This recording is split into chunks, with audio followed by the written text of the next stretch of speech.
إذا داست قدمك على مسمار قديم فإن المعدن الحاد يخترق جلدك ويمكن أن يدخل نوعا من البكتيريا إلى جسمك.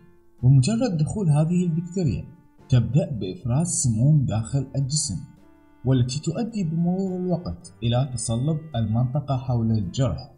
إذ لم يتم علاج الجرح فقد تسبب هذه السموم تقلصات عضلية شديدة، ومع وصولها إلى منطقة الوجه قد تؤدي إلى تقلص لا إرادي في عضلات الفك، مما يجعل من الصعب أو حتى المستحيل فتح الفم بشكل طبيعي.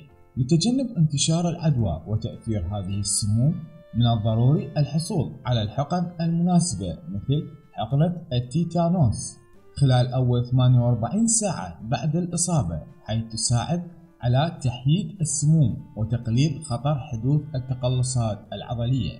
مع العلم أن مرض التيتانوس المعروف أيضا بالقزاز من الأمراض الخطيرة التي قد تؤدي إلى مضاعفات شديدة إذ لم يعالج، وتنتقل العدوى عادة عبر الجروح الملوثة بالأتربة أو المعادن المصدعة. لذلك من المهم الحذر والعناية بالجروح. أخبرنا في التعليقات ما رأيكم بالفيديو، وإذا عجبكم الفيديو لا تنسوا الضغط على زر لايك والاشتراك في القناة، ونلتقي معكم في فيديو جديد.